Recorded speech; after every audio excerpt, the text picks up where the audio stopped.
Arratsaldeon eta eskerrik asko honea hurbildu zareten guztioi.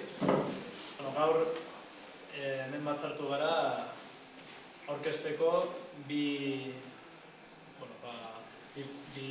proiektu, bat dagoeneko proiektu ez dana, ja dagoeneko argitaratuta dago, Jon Arretxeren liburua, Intxaurrondo La sombra del nogal, eta abian den galdutako objektuak proiektua, dokumentalaren proiektua, ezta?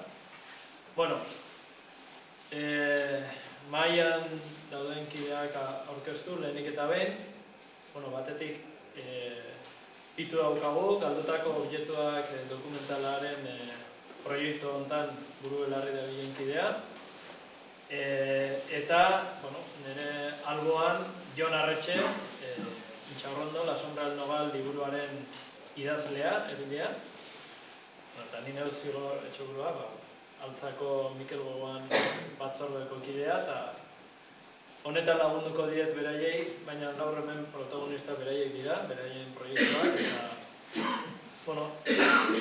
asmoa da, gaur bereziki Jonen liburuak hartzen du garrantzia, baina kontestu honetan eta dokumentalari zentralitatea eman nahi diogu, eta bide batez,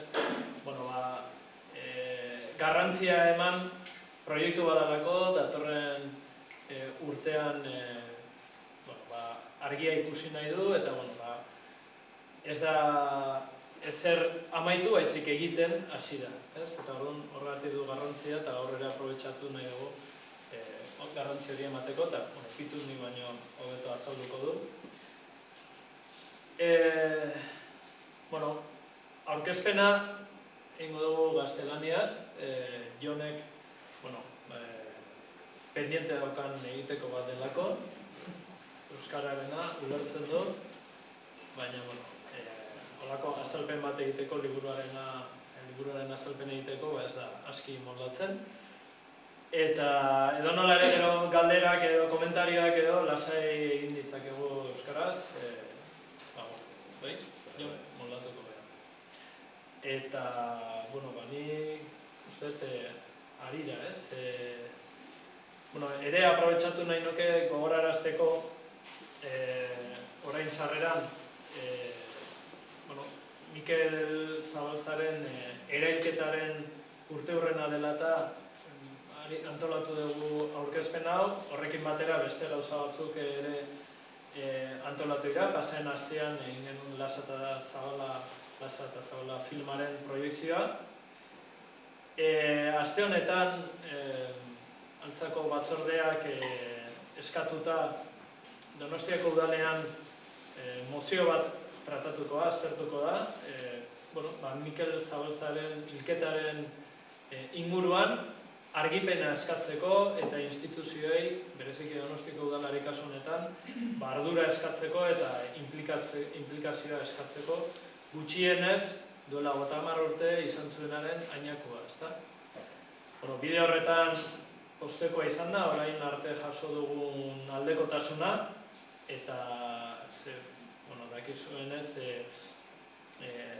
irabazi alderdiak, PNV-ek eta EH Bilduk bat egin dute, mozioa tratatzeko, elkarrekin sartzeko urratsa egin dute, eta gainera daukagu ere Donostiako autobus konpainiako langileen komiteko bi sindikatuen babesa badaukagu, eta baita ere Donostiako udaleko langileen batzordearen babesa. Beraz, oso postekoa da horra arte iritsi izana.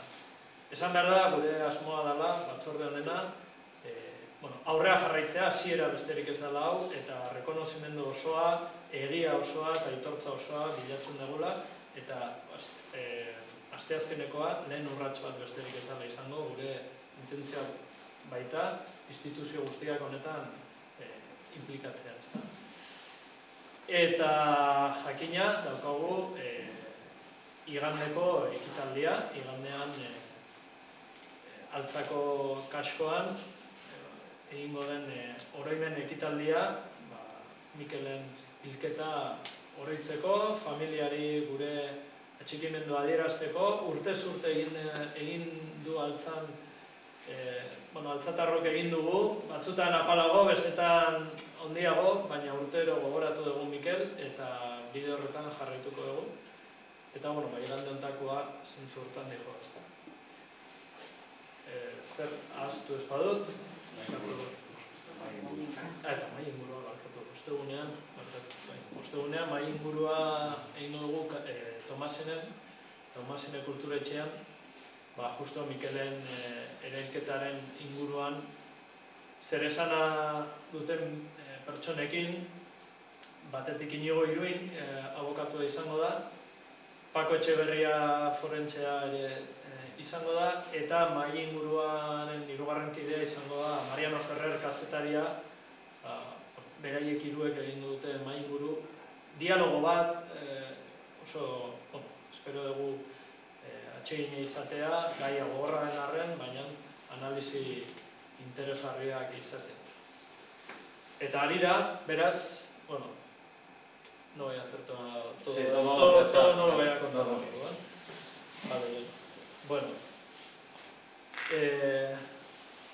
lo dicho, empezamos un poco comentando el libro que has escrito y la primera pregunta que se me ocurre es ¿a quién te diriges o qué has querido contar con este libro? ¿O qué descubrirá quien lo lea? Bueno, yo quería escribir Hinchahurrundo la sombra del nogal para contar muy desde dentro de mí, con todos los recuerdos que yo tenía sobre lo que pasó cuando nos despidieron a Miguel Zabalza, a Idoia Aguirre, a Manuel Vizcay y a mí, aquí en el entorno de Bidebieta Alza de Rentería, donde yo vivía. Contarlo como nunca lo había contado a nadie, porque yo esta historia la había contado algunas veces de otra forma. La primera vez que conté esa historia, con muchísimas ganas de contarla, fue cuando salí justo de Carabanchel. Estaban esperando una hermana para volver a casa. Entonces, cuando salí, llamé a casa por teléfono y me dijeron que estaba en un hostal de Madrid, de la calle Príncipe, que no está en el hostal regional, ahí está tu hermana y vete allá y así volvéis. Y luego estaba también Mariano, el cuñado de Idoia, y entonces así fui al hostal.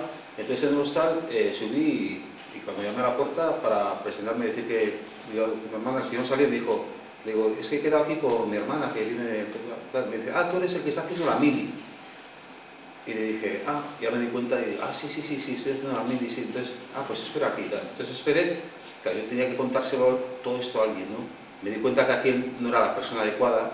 Y entonces dije, ¿hay alguien más en el hostal aparte de usted? Y me dijo, sí, hay unas chicas de Bilbao. Y dije, pues, ¿les puedes llamar para...? Entonces salieron las chicas y les podéis sentar aquí un momento, que os tengo que contar una historia. Y les conté todo esto, y las chicas, bastante todo esto. Y las chicas se quedaron impresionadas, pero lo conté de aquella manera. Fue la primera vez. Luego la segunda vez ya fue cuando fuimos al juzgado a denunciar. A los 4 días de salir, fuimos con Íñigo Iruin al juzgado y al juez le conté eso también, le conté eso mismo. Aquellas chicas se quedaron alucinadas, el juez también se quedó bastante alucinado, pero no me creyó, no me creyó porque... Y luego lo he ido contando, lo conté también a Eva Forés enseguida. Hay un momento, veréis aquí unas imágenes donde vosotros recuperáis las cintas de cassette, un documento tremendo, 90 cintas de cassette que tenía Eva Forés con todos testimonios de capturados y detenidos. A Eva Forés le conté con total libertad, le conté mucho también, le conté muchísimas cosas. El otro día estuve con Paco Etxeberria y me pude escuchar con unos auriculares mi declaración en aquel momento. Impresionante escuchar tu testimonio de hace 30 años, ¿no? Contándolo.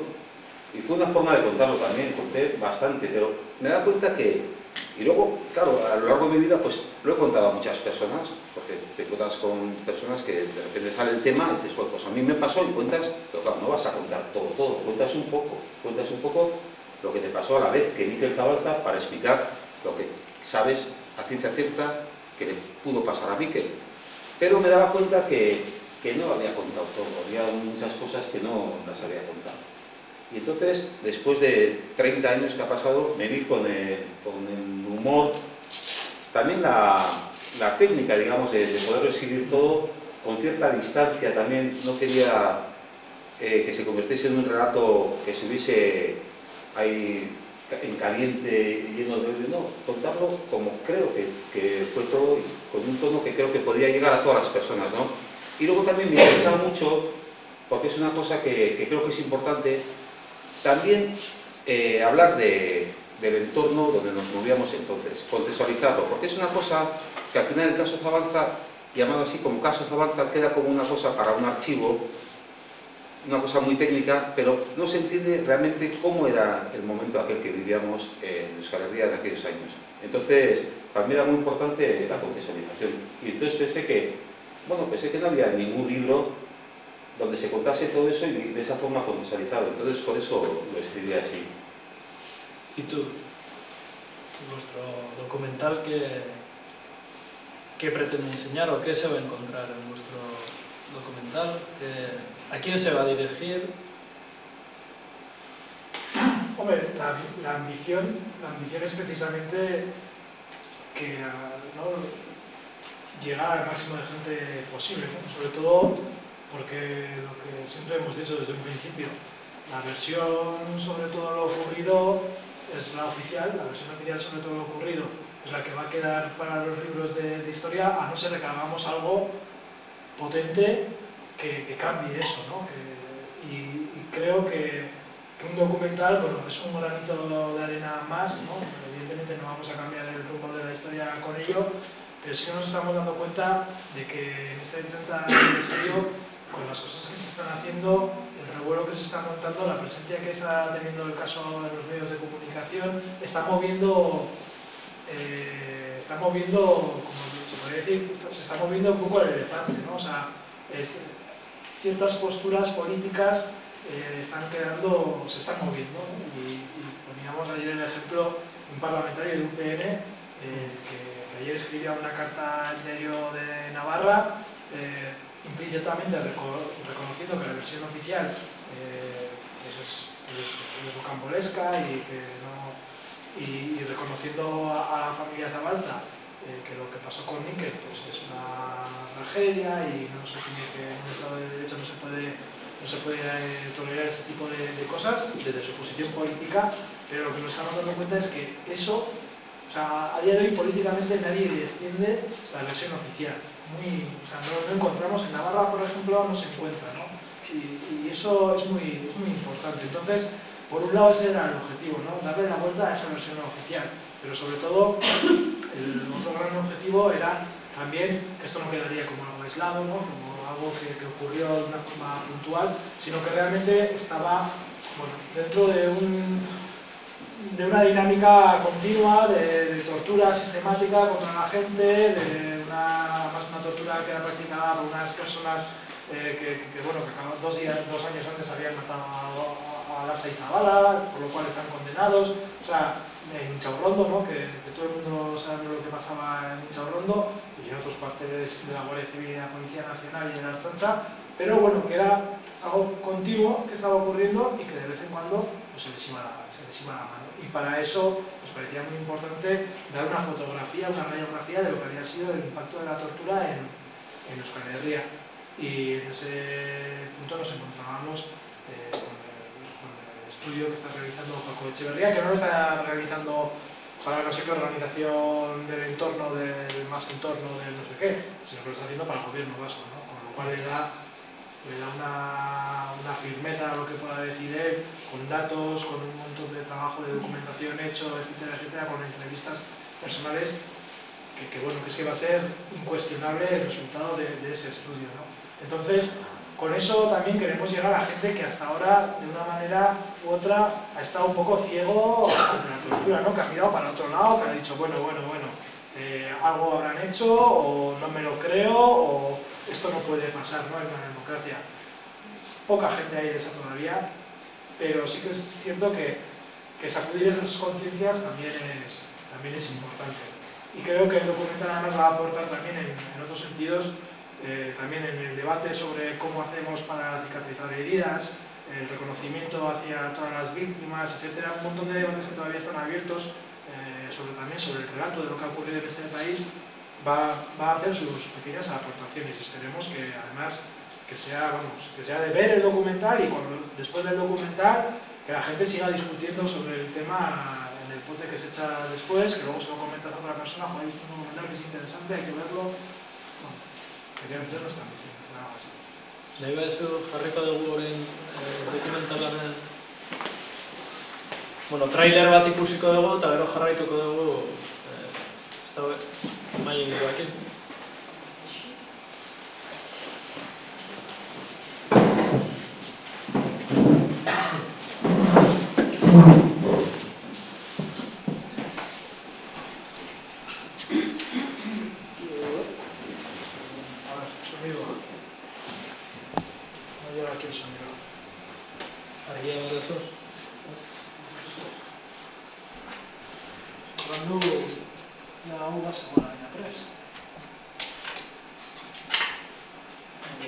Argiak ez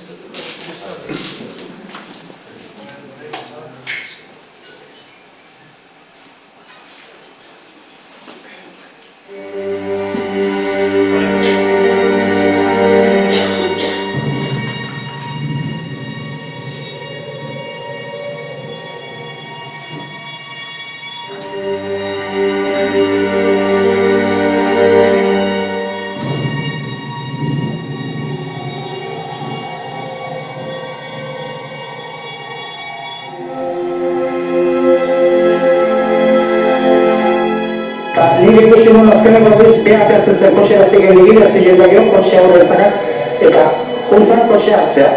Eta esan nion, no, gauzu pasakin dikez, gauzu pasari bakatzen esan ere, biak guntzen guzti egin behar, kambia pasean bezan zutita dara azuteko egin behar.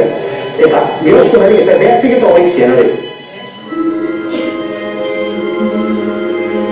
Cuando llegamos hacia el túnel. Vamos a recorrerlo, si te parece. Nos vas comentando qué es lo que dicen. Y el cuarto que venían con ellos que se quedó allá. Entonces salieron un volante con linternas y yo unos 6, 8 metros así que bien, y el otro iba agarrándole del brazo. Es decir, que por aquí más o menos, aquí está el altura básica, ahí está lo que queda. Y que salió por aquí.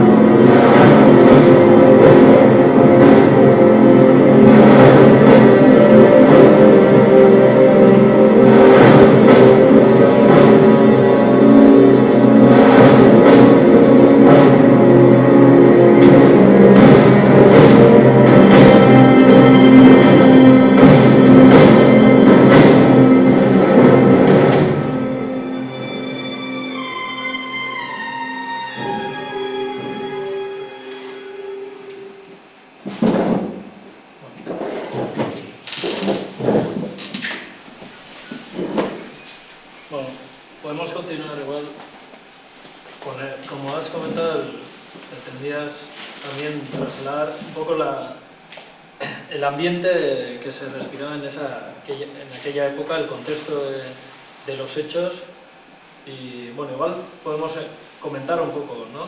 Tú en el libro das pinceladas, sobre todo para los que vivimos aquella época, igual una edad en la que ya eres consciente o los más mayores, el libro nos aporta mucho, ¿no?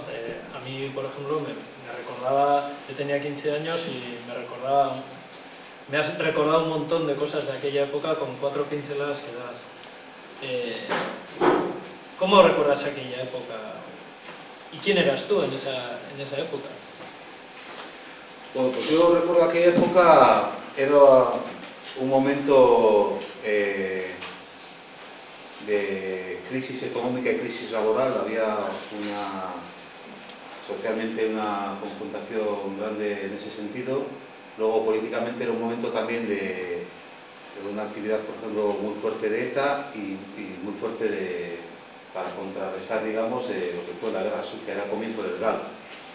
A nosotros concretamente nos detienen los mismos guardias civiles que, bueno, a mí se me presentaban como del GAL. Me decía, tú ya sabes quién es el GAL, ¿no? Y no, me decía, yo soy del GAL, se presentaba como del GAL. Y que hacía muy poco habían hecho lo de Blas y Zabala. Entonces, por una confrontación a nivel social, la crisis económica, que se notaba mucho, había muchas empresas que cerraban, mucha movilización en ese sentido. Luego, ETA muy fuerte en ese momento y el GAL también, un momento que no entender mucho lo que pasaba con todo eso. Y luego un momento a nivel juvenil de droga tremendo, o sea, el tema del caballo en Rentería, en Mirevieta, en todos esos barrios.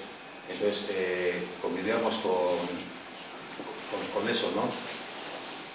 Eso principalmente, ¿no?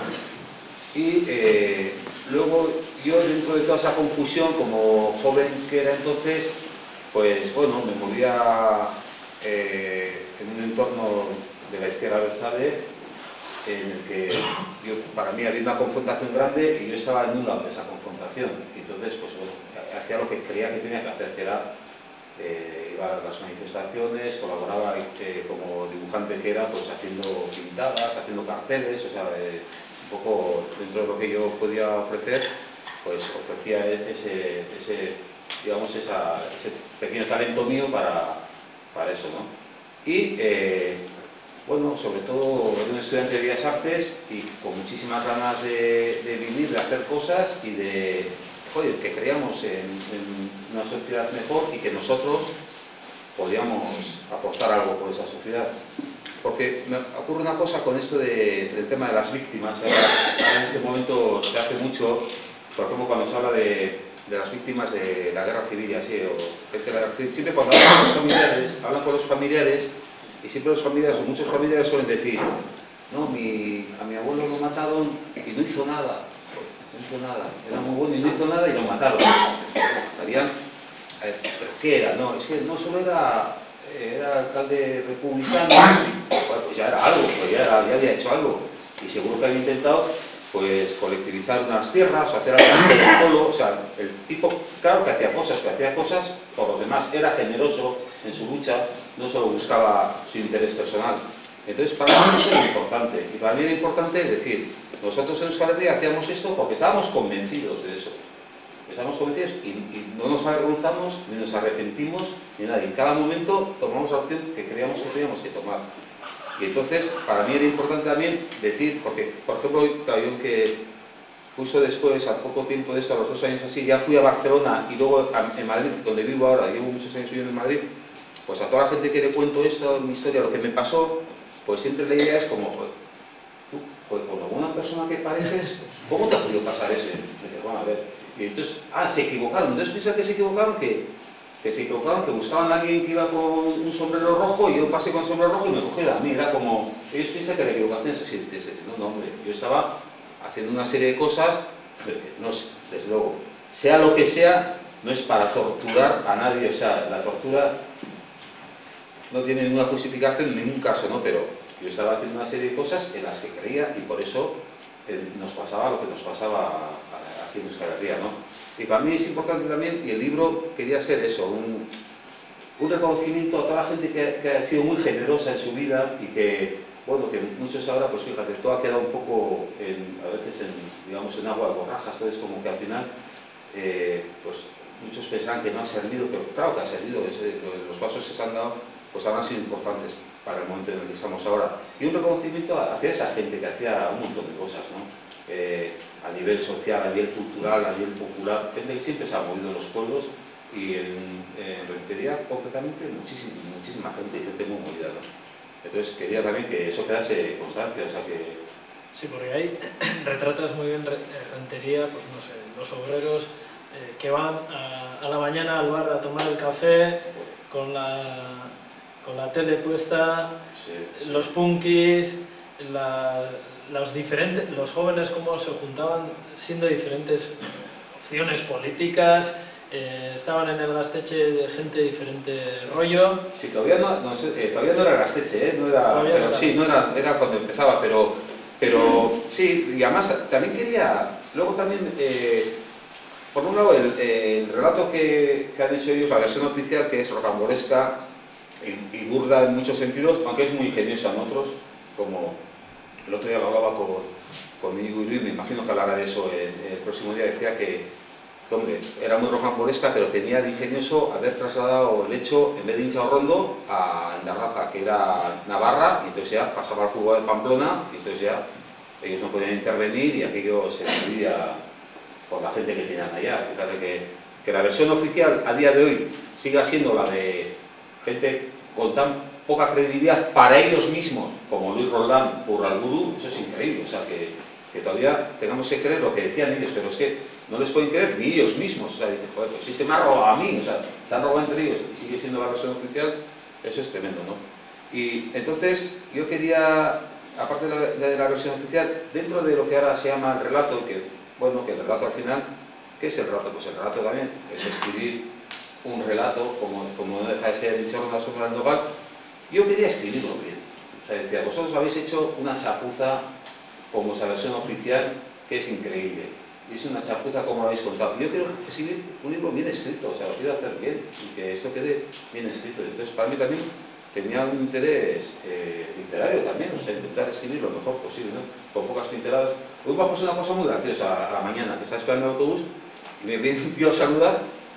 Claro, porque la historia que has contado tú es, claro, yo era estudiante de Bellas Artes y entonces todos los días esperaba el autobús que me llevaba a Leioa, había un autobús de estudiantes que paraba en Izquieta y nos recogía a los de la zona, íbamos a Leioa y luego volvíamos a la hora de comer, otra vez de cada día, ¿no? Y entonces yo estaba yendo a Bellas Artes en ese plan, con el autobús ese.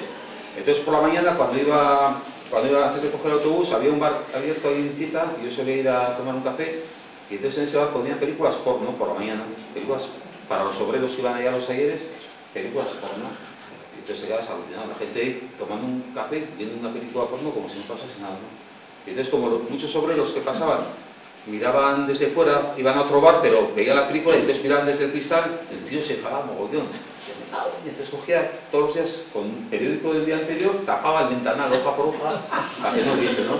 Y luego a media mañana, cuando venía la gente de los coles de dejar a los chavales para tomar el café, quitaba las hojas y así todos los días. Y un tipo me dice, oye, que me ha dado muchos saludos para ti, el tío del bar, que le ha hecho mucha ilusión, que hayas escrito la historia así. Y digo, este tío, y dice, sí, que ahora vive en Extremadura, le ha hecho mucha ilusión a mí el libro y lo mejor lo de verdad, sí, pues ya ves que hay para todo, ¿no? Sí, que a mí me ha encantado lo de, sí, eso me ha dicho, me he quedado como, sí, muy sorprendido, la verdad, pero, sí. Bueno, el libro es así. Yo le comentaba el otro día, el viernes a John, yo lo he leído en el tren, yendo a trabajar, y pasaba de sufrirlo a reírme, a taparme porque me estaba riendo delante de la gente, ¿no? Y en el mismo momento. Es algo que, bueno, luego quería comentar un poco al final eso. Tiene momentos duros, igual es... En un momento dado se me hacía, les comentaba a los de la comisión, o la plataforma, o lo que seamos, yo decía, un libro que trata este tema, además que sabemos en la propia piel que es la tortura, y que bueno, luego le da esos toques John, pues decíamos, joder, a ver cómo lo hacemos para que el tema no quede un poco demasiado ligero, ¿no? Pero no creo que una vez leído a nadie le pasará eso, porque cuentas con pelos y señales el tema de la tortura, ¿no? Y yo me he ahogado, yo he sentido en un momento dado ahí hay un momento, y eso que dices de que lo has escrito muy bien, yo lo puedo atestiguar, porque, bueno, ¿cómo le cuentas a alguien lo que te están haciendo en ese momento? Yo sé que no se puede sentir si no lo has pasado, pero, por ejemplo, dices, sentía como me vaciaba de vida y me llenaba de agua. ¿Cuál es ese momento? Sí, yo desde luego cuando me interrogaban, me llevaron al monte, me envolvieron los sacos de plástico y me interrogaban en el agua,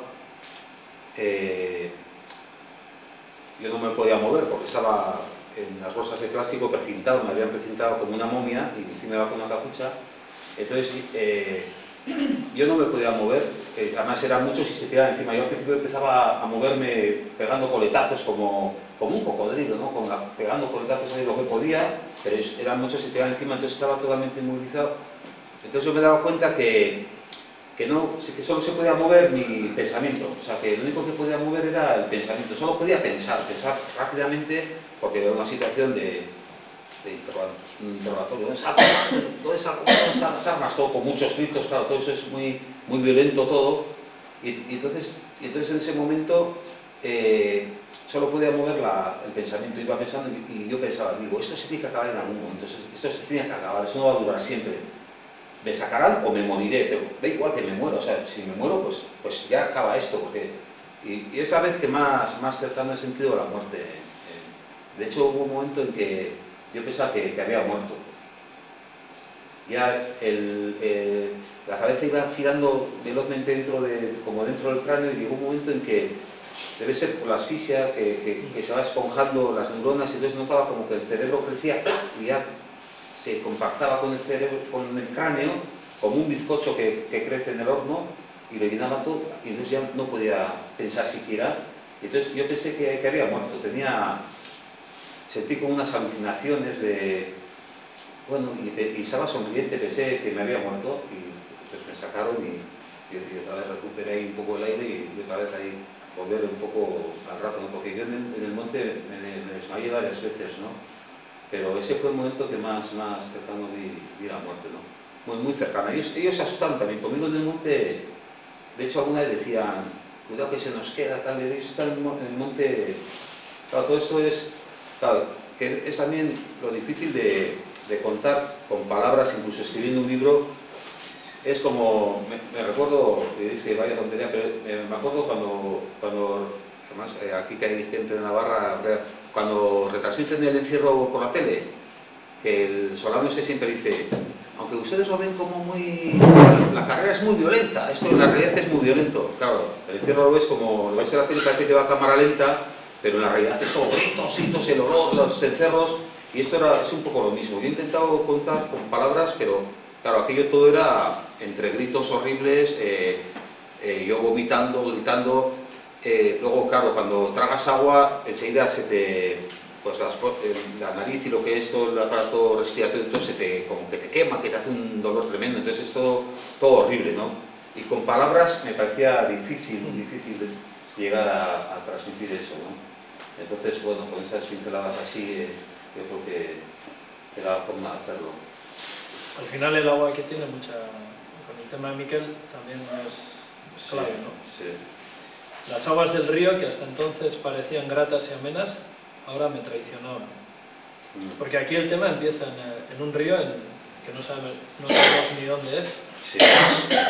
pero luego sigue en Inchaurondo, ¿no? Sí, aquí... Y en Madrid también.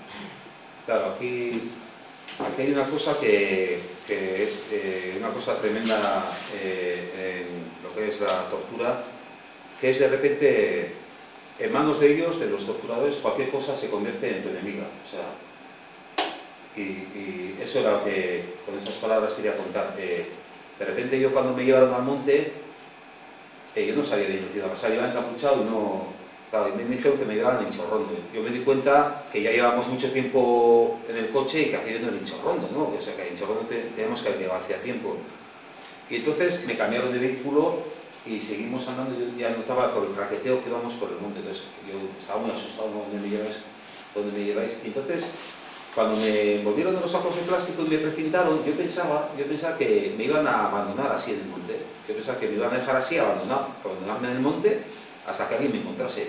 Y entonces yo me intentaba concentrar para no ponerme nervioso, estando quieto, pues aguantar hasta que pasase un montañero, un cazador o algo. Y entonces yo no entendía, pero cuando me tomaron al suelo y ya me llevaban, entonces oí el río, y entonces me di cuenta de lo que era aquello. Ya desde entonces no me di cuenta de que había un río. Oí el río, y entonces claro, es un río, joder, de los ríos de tu infancia, los ríos de las excursiones que has hecho tú, uno de los ríos que has pasado saltando por las piedras, y entonces de repente el río que siempre, un río siempre es como una cosa buena, ¿no? Un río siempre es el símbolo de vida, es un río cantarín, siempre es poético, siempre los ríos pues, siempre nos alegran cuando vamos por la montaña, ¿no? Y de repente el río se convierte en tu enemigo, ¿no? Y en este caso con lo de Miquel pues ha sido como metafórico en todos los sentidos, ¿no? El río ha sido la muerte de Miquel Zabalza, ¿no? Y luego, eso te comentaba, estábamos en un piso y yo con ellos. Hacía frío, muchísimo frío. Yo estaba mojado, helado, desnudo. La torre de Mordor, ¿qué es? Sí, cuando... Yo siempre había oído hablar mucho de Inchaurrondo y hablábamos también entre nosotros. ¿Te imaginas cómo sería Inchaurrondo? ¿Qué te harán en Inchaurrondo? Pero yo pensaba que cuando ibas a Inchaurrondo o cuando te tenían ibas a un calabozo. No era la primera vez que se había tenido, me había tenido la Policía Nacional en Gasteiz hacía un año así, pero una movida de una manifestación en otro entorno y estuve 72 horas y entonces ahí estuve en un calabozo, tipo calabozo de Olavide y bueno, pues ahí en un calabozo y de repente cuando te iban a Inchaurrondo, yo entré en Inchaurrondo, me llevaban entre varios con un borracho con los pies a rastras, me desperté al llegar a Inchaurrondo y tenía los pantalones, los calzoncillos todo bajados, todo lleno de barro, agua. Y entonces me subieron a un piso y yo pensaba que, pues, pensaba que en algún momento me meterían en algún calabozo. Y mi sorpresa fue que estuve los 3 días en un piso. Y el otro día hablando con Manuel Vizcay, dije, ¿tú dónde subiste? Y me dice, sí, en un piso, debería estar porque la cocina que tú cuentas también pasillo por ella, entonces estaba en un piso. Y casualmente, porque una cosa que os quería decir, yo el libro lo escribí muy desde dentro, o sea, haciendo un ejercicio personal sin preguntar nada a nadie, pero a nadie. Podría haber preguntado si cosas a gente, por ejemplo, Manuel el otro día me comentó una cosa que era un dato bueno para el libro y que, bueno, pero yo quería escribirlo desde mí. Una hermana mía también me contó, la más pequeña, que entonces tenía 21 años y ella tenía 10 años, me dice, ¿y por qué no has contado que cuando tiraron la puerta se encontraron conmigo, que estaba durmiendo en el sofá de la entrada de casa, porque la casa estaba a la puerta y estaba el salón ahí mismo, y entonces ella estaba durmiendo en el sofá porque como había ido yo esos días, no había sitio para ella y le pusieron en el sofá. Y fue la primera que se encontró con todo, una niña de 10 años, ¿no? Y digo, pues porque no me acordaba, no me acordé. Pues no me acordaba y no te quiero llamar para preguntarte nada, ni preguntar a nadie cómo, os acordáis cómo fue la detención, ni a nadie, ¿no? Entonces me decía Manuel dice que él sí que, como él era maestro, se acordaba, pues tenía muy presente que al día siguiente iba a ser fiesta del maestro, porque era San José de Calasán, y entonces por eso había tantos niños, porque yo donde estaba en el cuartel, en el piso, pues, oía a los niños subir y bajar al colegio, cuando iban al colegio subían y bajaban, y luego de repente había un interrogatorio ahí tremendo y llamaban a la puerta, se iba el policía y era porque no le arrancaba el coche a su mujer. Entonces ya se marchaba y luego volvía a la media hora. Oye, esta tía que no ha puesto el anticongelante, ¿tú qué te parece? Tal, y luego incluso la cotidianidad era como... No entendías nada de lo que estaba pasando, o sea, estaba pasando todo eso en un ambiente que para ellos era súper cotidiano y para ti era tremendamente extraño, ¿no? Es una cosa muy siniestra y muy difícil de explicar, ¿no? Se hablaba, ¿no? Eta golpitu zuri bat izutitza. Torturaren sistematika, ez? Hor nolabait erakusten du, oain arte torturatzen nahitu dira, eta derrepente badua emazteari kotxe arrankatzea, eta itzultzen da, eta berriz ere jarraitzen du torturatzen, ez? Hor, pautatua dago, sistematika bat dago, Guri asko harritu gintuen, kontatu zigunean pisu batean izan zala eta irakurtzerakoan ere liburua, gero nola eramaten dute, eta umeak agertzen direla, eta mira, quiero apagarle a este si no quiere matar a este eta da. Ostia, niretzat oso adierazgarria izaten da hori, ez?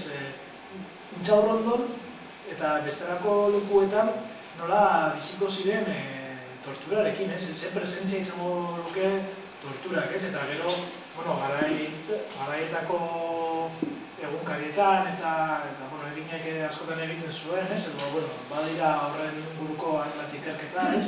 Zenbat guardia zibil baja psikologikoak hartzen zituzten, edo gainontzeko bestelako bajak Intxaurrondon lan ez egiteko, ez? Alde batetik etaren mehatxua oso presente zutelako, bazekiten edozein egunean, bere kotzea edo atentatu bat sufrituko zutela, baina bestetik ere Intxaurrondon edo beraien aldekoa zinen, eta horrek erran nahizun narkotrafikoa onartu, guda zikina onartu, eta tortura eta horre ematen ziren eskubideen urraketa guztiak onartu eta zuk ere egitea edo gutxienez, esatea, hau ongi dago, edo bestela nun geratzen zinen, ez?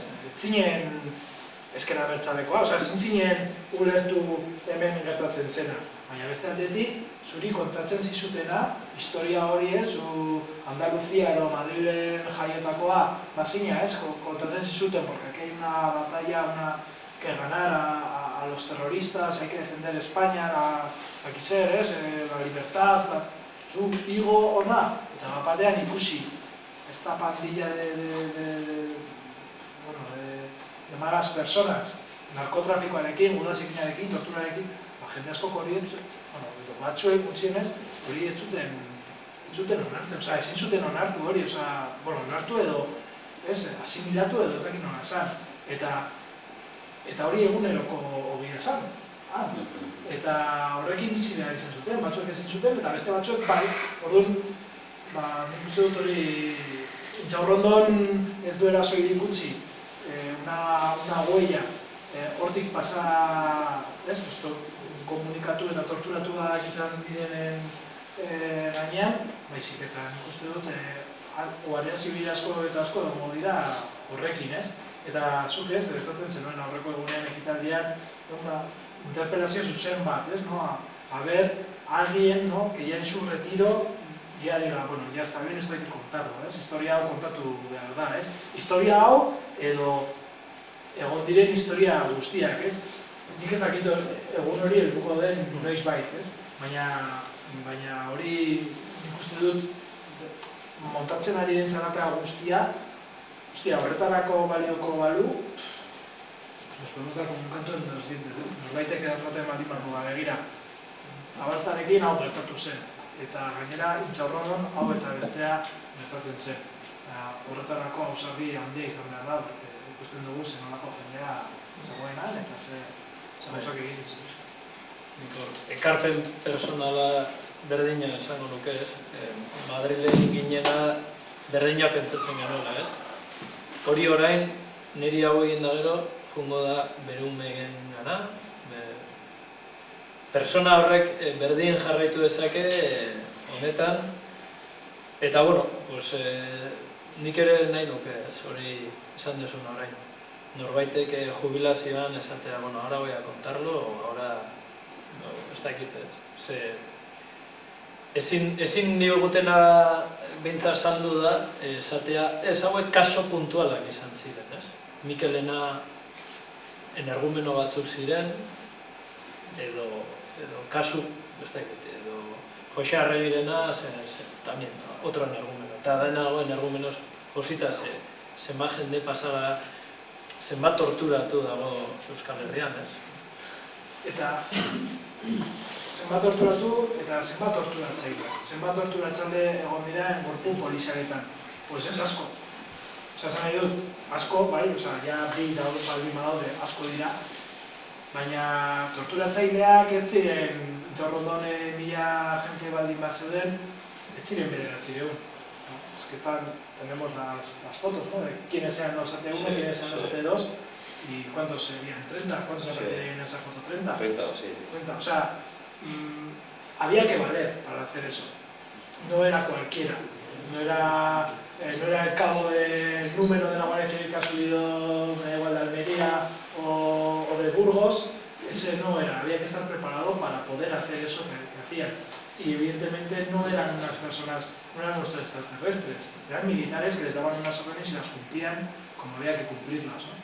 Pero para eso había que valer también. Y para eso tenías que ser una persona, pues no sé, bueno, igual objeto de finitudes aquí, ¿no? Como hay que, la mente del torturador, cómo funciona, ¿no? Yo aluciné muchísimo con pensar que una persona de 40 años podría estar haciendo daño a una persona de 19 años, ¿no? O sea, y con un objetivo que es que acabes firmando algo, ¿no? Es difícil de concebir, pero ocurre. Sí, ya hemos hablado una vez de esto, ¿no? Porque tú también estuviste detenido y una de las cosas que más te sorprende es que es lo más duro luego que, como la experiencia más dura que sacas de cuando te han detenido, es el hecho de que tantos días estás con ellos, tanto tiempo, tan intenso todo, y que no consigas nada de empatía con ellos, que ninguno se apiade ni un segundito de ti. Eso es, para mí eso era tremendo. Era como, yo intentaba ser con ellos gracioso, cuando uno me decía que era andaluz, pues decía, yo conozco Andalucía, y agarraba por ahí y les contaba 4 cosas de Andalucía para caerle bien, y que nada, no hubiese nada que les hiciese. Y esa falta de empatía total, eso es lo que para mí era sorprendente. Era, o sea, qué gente más mala. En el fondo, el núcleo duro de aquel Incharrondo era gente muy mala, gente muy loca, realmente muy descerebrados, también tenía que, me imagino que tenían serios problemas con las drogas. Era gente que... Pero bueno, luego estaba todo el entorno aquel familiar. A mí en un momento me sacaron de lo que era el piso a otro edificio para hacerme las fotos, y entonces me hacían ponerme toda la ropa, me echaban la ropa por encima, la ropa de atrás, así echarme por encima para no ver, y entonces me llevaba uno solo me llevaba por lo que era todo el complejo de Incharrondo, de la Torre Alta pues a otro bloque. Y entonces en ese momento iba andando allá pues entre el barro, y como buenamente podía pues hacia ese sitio donde el otro me llevaba, y llamaron, había unos niños jugando por ahí, por los patios esos que tienen, de los bloques, como en estos barrios de aquí. Y entonces los niños que andaban, decían, que hay una guitarra y tal, no sé qué. Entonces venían los niños que quieren matar a tu padre. Los niños venían y malo, y me pegaban patadas, y yo no los podía ver, pero veía como con las botitas, te pegaban patadas, y me insultaban, me pegaban puñetazos. Esos niños, ¿no? Claro, eso es... No te puedes creer que te esté pasando eso. Es una cosa que ocurre con la tortura. Yo creo que realmente, por ejemplo, en Chago, nada más que estuvimos también, tanto Idoia como Manuel como yo, estuvimos 3 días sin dormir, porque por las noches, cuando llegaba la noche, aunque ellos ponían papel de periódico, como el de las películas de Rentería, ponían papel de periódico para que no vieses, pero se veía la luz. Ellos eran bastante chapuceros en eso.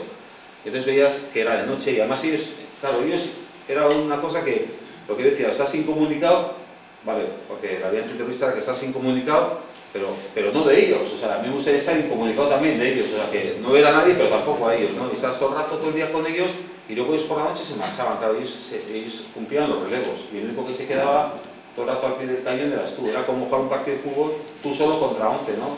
Pues todo era goles, se metía por todos lados. Y entonces por la noche venía uno, que era un chico joven que se presentó como el ángel de la guarda, que a mí me importa una mierda tu rollo con esto o lo que sea, yo estoy aquí para que tú no duermas. Y entonces el tío, pues estaba sentado en una silla, me pegaba una cabezadita, pues me despertaba, me mojaba con una toalla mojada, me mojaba para que no me durmiese, y me decía, venga, aquí podemos hacer lo que tú quieras, podemos hablar de fútbol, de tías, lo que tú quieras, pero tú no vas a dormir. ¿Que quieres jugar al partido? Pues vamos al partido, al ajedrez, lo que quieras. Y entonces, con ese tipo ahí, que era un loco ahí, pues imagínate la situación, imagínate el planazo de estar las noches con este. Y que me ha hecho gracia, porque luego en lo que está grabado de tal cuento, cuento un poco diferente, pero es lo mismo. Que el tío me dijo que le hiciese, claro, no me acordaba, es que son cosas que yo no me acordaba, pero me dijo que le hiciese un retrato. Me dijo, tú eres dibujante, ¿por qué no me haces un retrato y tal? Porque para mi novia y tal le quiero regalar. Me puse a dibujarle lo mejor que pude. Y luego otro me dibujó a mí. Era como que hicieron como una... Eso no me acordaba bien, pero bueno, yo le hice un dibujo y el tío cogió y decía, pues es el mejor... Pues tío, qué bueno y tal, es el mejor retrato que me ha hecho un tal. Decía, como si todos hiciesen retratos. Era el mejor retrato que han hecho en tu vida, cualquiera, ¿no? Y luego, cuando en un momento me dijeron que me iban a fusilar, bueno, te vamos a fusilar, bueno, chaval, es una pena, pero te vamos a fusilar. Mira que me caías bien, pero ¿cómo que me vais a fusilar? Porque decía, joder, me han hecho perrerías todas, ¿no? Pero ya fusilar era como, nunca he oído que fusilen un chaval, pero bueno. Me decían, no, es que ha habido un golpe de estado y que ahora hemos ganado los guardias civiles y ahora todo lo que pillamos lo vamos a fusilar. Y los tíos despidiéndose, y sobre todo el del retrato, que decía, pues por lo bien que daría quedar el retrato y tal, ¿verdad? Y ahora te van a fusilar. Y fue cuando me bajaron del edificio y en el furgón me montaron, que ya era de noche, y era el primer momento en que vi en el furgón a Idoia y a Manuel Vizcay. A otros dos detenidos, que yo no los conocía tampoco, ni de vista no los conocía, y entonces entré ya, y recuerdo perfectamente la tristeza infinita de Idoia y de Manuel Vizcay. O sea, decía, yo lo que me han hecho a mí, lo que les habrán hecho a estos. Y así hicimos el traslado a Madrid con ellos. Y por cierto que ellos, bueno, por lo menos Manolo pensó lo mismo, dijo, como una... Claro, eso me contaba luego a mí, sí. Y claro, yo también pensaba que eso no me lo ha contado así, pero yo lo pensé en el momento. Yo cuando me metí en el furgón, aparte de decir, estos que nos saludamos además porque, o sea, pase lo que pase, son los que están al lado mío del furgón. Pensé, claro, esos son los del comando y son los que me han metido en el lío. Y yo pensaría lo mismo.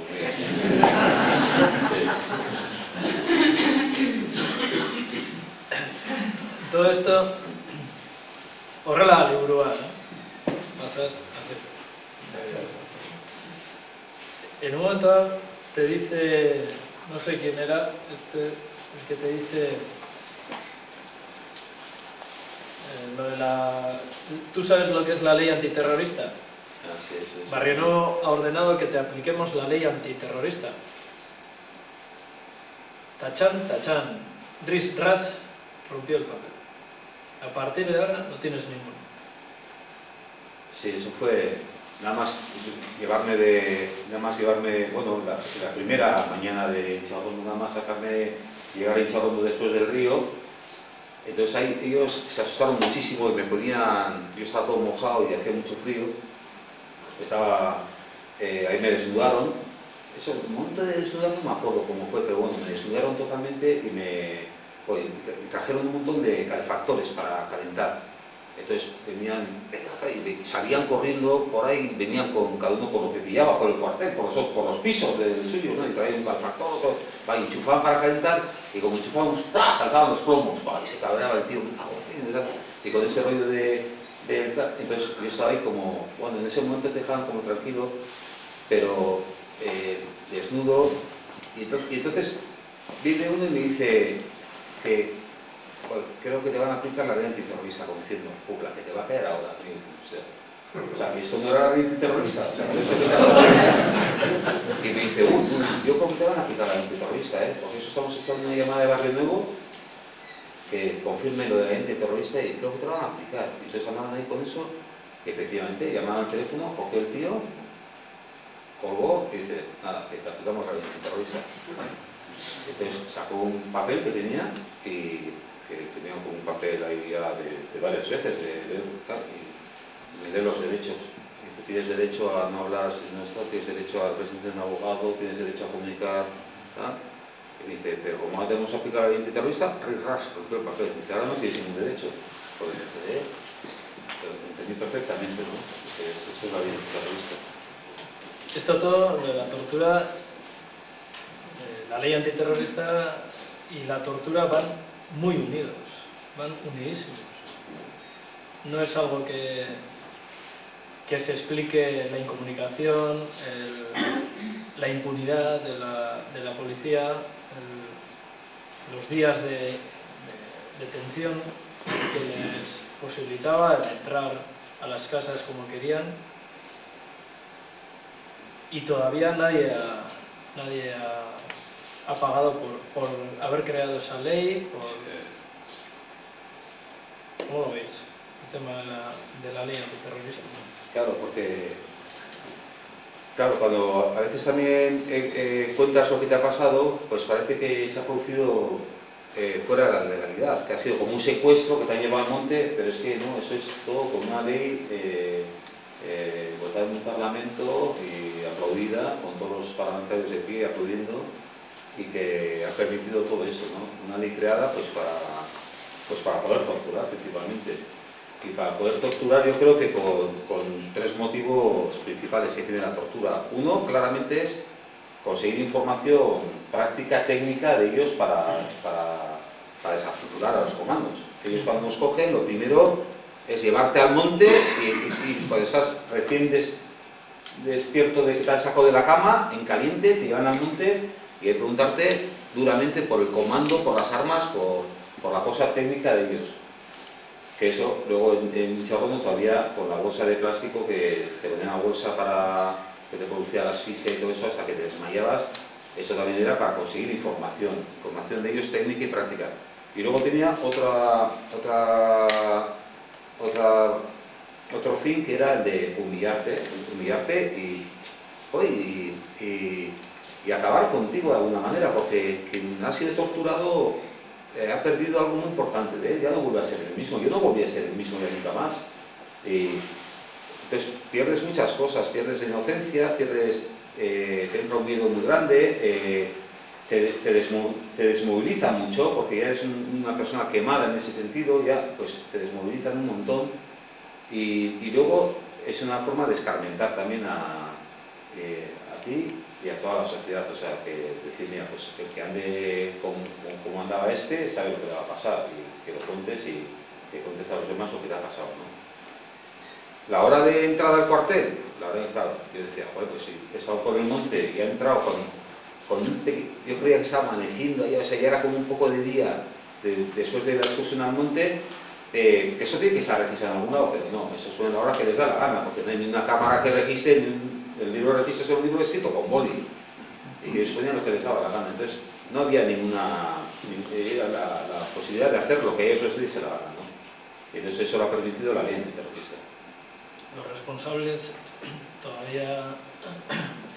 todavía no se ha aclarado el tema de la X del GAL, pero el tema de la tortura y el apoyo político de la tortura todavía es un tema que habrá que aclarar, ¿no? Sí, Luis, Nik ez dakit zer nola egingo duen adibidez aurreko egunean komentatzen den bakorekin. Eta EAJ-PNV nola hartuko du zure ikerketan? Zure ikerketan Guardia Zibila hitz egingo da, Polizia Nazionala hitz egingo da, Ertzaintza ere hitz egingo da. Hemen Euskal Herrian torturatu ez duen polizi bakarra ez dut izan dela foruzaingoa, eta aukera ez dutelako izan. Ez dela kontuz. Ez ere egingo du PNV-ek, datu guzti horiekin. Nola kudeatuko ditu? Hemen ez da inor salbatzen. Beraiek agindu dutenean, beraiek tortura erabili dute. Lege antiterrorista, nahiz eta horren kontra agertu, aplikatu dute. Orduan, hemen horrendikan, jende askokit, azalpenak eman behar dituela, ez? Zergatik egiten zuten hori, ez? Eta girago zergatik egiten zuten, Jonek aipatu dituen 3 helburu horiek betetzeko, ez? Azkenean, helburu politikoa ere PNV izan du guzti honetan, ez? Ezker Abertzaleari, mina egitea, politikoki, zera, ez? Erasotzea. Orduan, nik ez dakit zer egingo duten, baina argi dago duela 30 urte pertsona bat hil zuten, hori orain pentsatzen dugu ezinezkoa izango zala, gaur egun badakigu 2011-tik ez daudela tortura salaketak, eman ez direlako, gutxienez hori gure inguruan hori argi dago, ez direla eman, eta horrezagatik ez daude salaketak, baina ezke duela 2004an pertsona batzuk eraman zituzten joan bezala mendi batera. Hor Naparrak, zera, bai, Zarasola eta Portu, eta egin ziz, hor bertan ere akatu zituzten. Egon ziren iaia, Ilsorian egon zen Portu, eta ikusten duzu nola jantzi zuten bertsio ofiziala, eta horretzen duzu, hostia, no, esta gente todavía puede hacer de estas. Edo ikusten duzu zer esan zuten Unai Romanoren inguruan, nola, hostia, hola utzi pertsona bat, eta data guztiz ere bertsio ofiziala izan zen berak bere burua erasotu zuela, eta horretzen duzu, pertsona hauek gaitasuna daukate lege antiterroristak horrelako baliabideak ematen dizkielako, gaitasuna daukate guzti hau izkutatzeko. Eta izkutatu dute, eta berri izan zaie, zer esan dieten Europatik, berri, izorratu die, baina mantendu nahi duten arte tortura. Eta legea hor dago, eta nik uste dut argi dago lege horrekin bukatu beharko da egunen batean, porque bestela, vamos a tener encima con una espada de Damocles, hor mehatxua beti egongo da, eta baita ere, politikoki onartu beharko dute emango diren datuak benetazkoak direla. Eta bakoitzak ere egin beharko du bere autokritika, orain hainbeste eskatzen dela autokritika, bueno, haz daitezela egiten autokritika hori, porque beraien babes politiko gabe, ezin izango zen egin zuten guztia, edo egin duten guztia egin. Igual momentu hona da, jartzeko Eva Foresten bildumaren bideo hori, ezta? Hau da, relato hauek jende asko kontatu ditu, tortura, bizipen, sufrimentu horiek. Hori bitxa, lehen lortu behar du.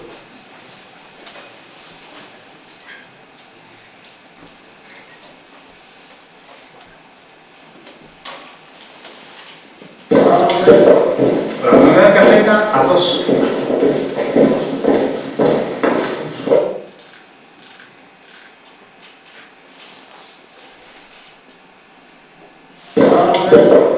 La primera que afecta a dos.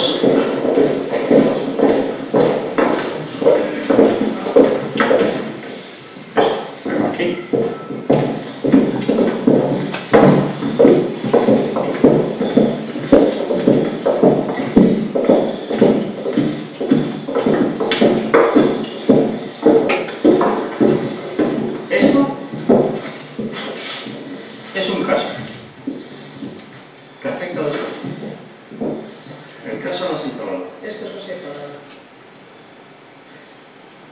Pero va a costar digitalizado. Bueno, 16 DVDs. Como decimos al principio. Son excepcionales los DVDs. La verdad. Que la mayoría son... Vamos a ver.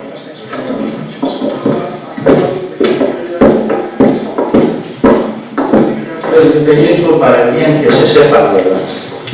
Entonces se podrá proteger la verdad con las mentiras de la prensa. Aquí están las cartas que recibe amenazas de muerte por denunciar los hechos.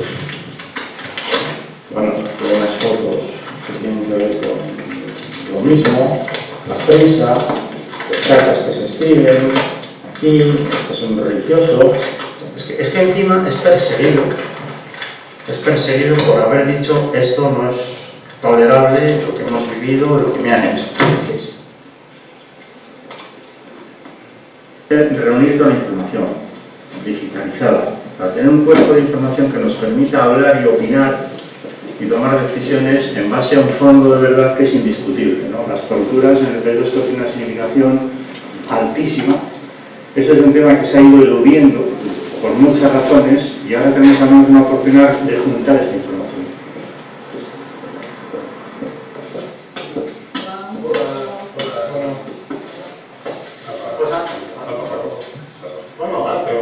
Sería todo esto. Venga.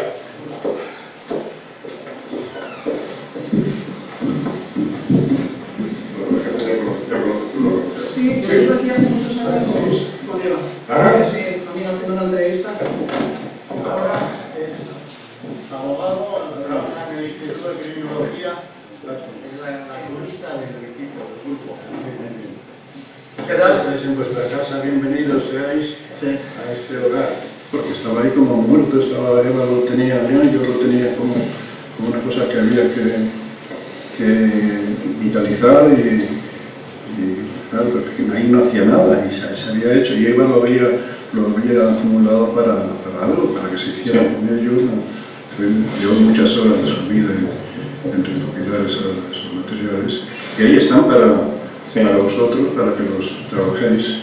Lo que haremos es digitalizar todo Digitalizar, para salvarlo ya, por así decir, a perpetuidad, es decir, que nos da garantía ya me han dicho. todavía técnicamente es posible, así que... Sí. Juan además había tenido esa idea de esto. Ahora algún día digitalizar, claro que sí, en efecto, eso es lo que se está realizando. Por eso yo estoy contento con que se esté haciendo esto. Muy bien. Está guardado en el armario, creo, guardado como tenía ya guardado. Esto nos ha facilitado papeles, diferentes clases de archivo, etc. Y una de las fuentes precisamente sería el archivo de la familia, pues podemos decir Sastre Forés o de Eva Forés. Bueno, nosotros lo que estamos haciendo es, además de recoger la información general, es recoger la información específica de caso por caso. Por eso nos interesaba, y tenemos constancia de que en nuestro archivo hay información sobre Miquel Zabalza, y concretamente sobre las demás personas que fueron detenidas en el mismo momento y que sufrieron tortura. Los testimonios están recogidos entre los años 81 y 83, me parece, a principios de los 80, pero igual hay alguna experiencia que se cuenta anterior a 70.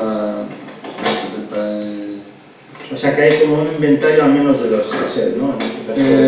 Sí, de los que hemos podido. En muchos casos no está anotado pues, qué personas son. De momento puede haber varios. Sí, puede haber varias en el mismo cassette. Entonces hemos intentado escuchar en el momento en que dice pues, su nombre, su edad, la población. Todas las entrevistas, o sea, no todas las entrevistas están hechas por Eva. Bueno, pero pensamos que es pues, en torno a ese grupo de pobladores. Y en las entrevistas ya has visto casos claramente relacionados con Miquel Zabalza y con sus compañeros de la época. Sí, parece. Bueno, es importante también. Sí, hay tres testimonios de pues, la compañera de entonces, Miquel, un primo y un compañero de trabajo. Ya. Es que para investigar o comprender la muerte de Miquel Zabalza no solamente vale centrarse en lo que puede ser un informe de autopsia o un análisis de escena allá en el Río Bidasoa, sino que precisamente es también muy valioso lo que están diciendo quienes están viviendo esos momentos horrorosos dentro del cuartel de la Guardia Civil. En ese caso, incluso hay testimonios donde cuentan, o sea, que les pareció verle ahí. Claro. Sí, eso trascendió. Pero quiere decir que no se comprenderá ni siquiera históricamente la tragedia de ese asunto si no prestamos alguna atención a lo que en su momento dijeron quienes estuvieron ahí al lado y escucharon, vieron o sintieron, ¿no? Sintieron sobre todo.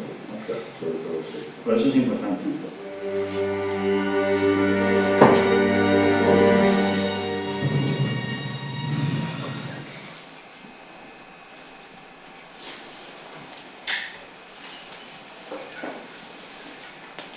Bueno, bitu nahi duzun zerbait komentatu, honen inguruan, llama.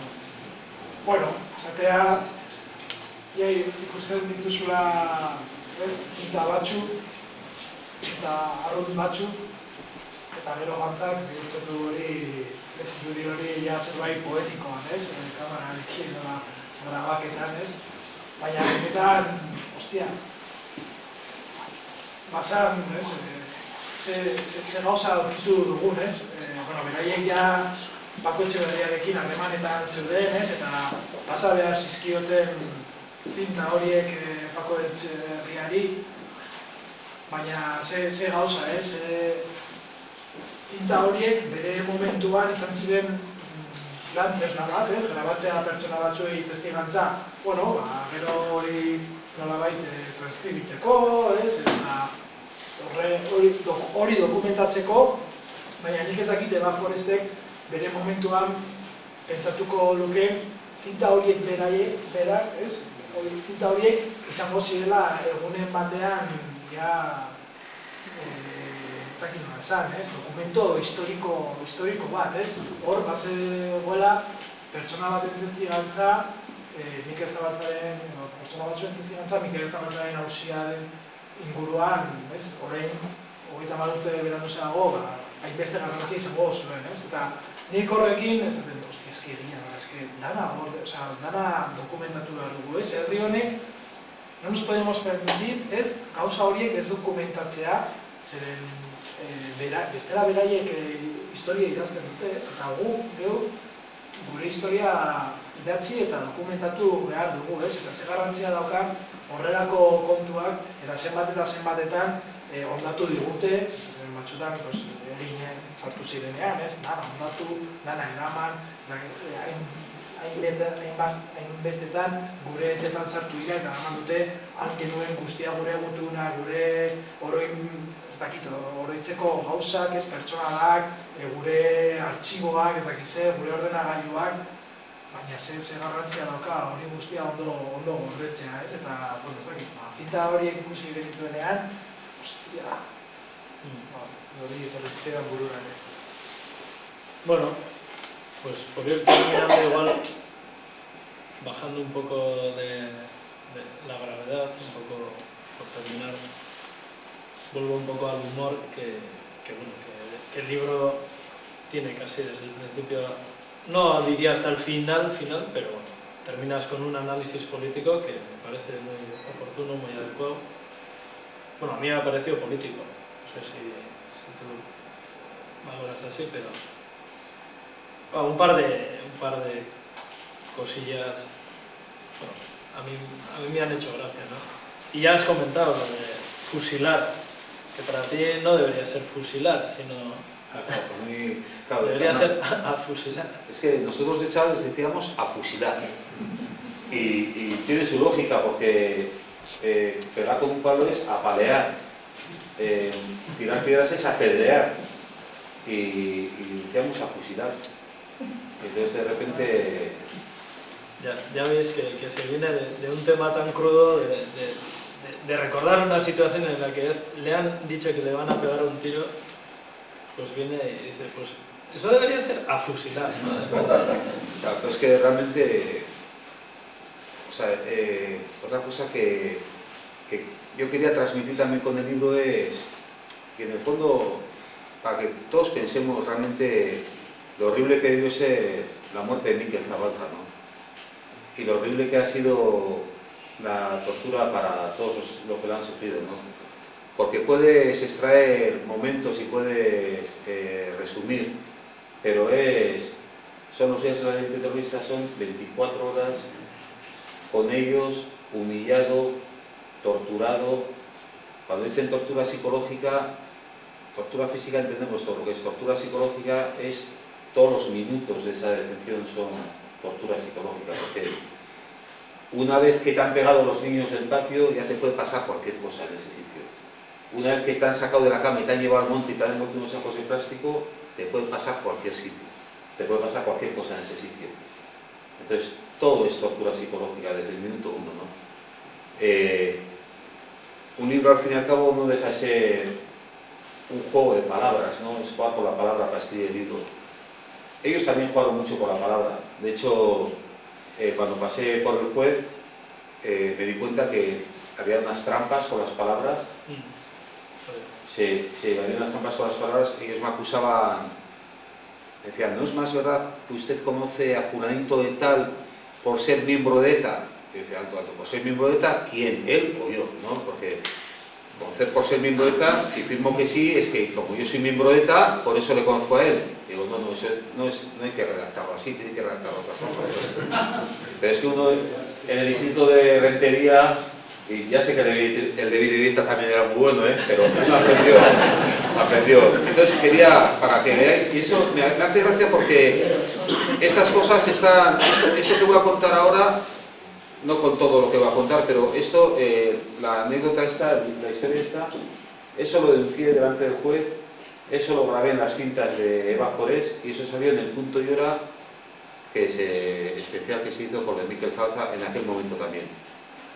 Imaginaos, hinchado rondo, todo el rato ellos los interrogatorios, una de las cosas que consistían era que pasaban folios, te preguntaban por cosas, tú tenías que escribir, ibas escribiendo, ellos cogían los folios, se los fotocopiaban, se iban pasando unos a otros, todos tenían la información que tú ibas dando en ese cuartito, la tenían todos, solo iban estudiando, cuando venía el día siguiente uno, había leído lo tuyo, tal.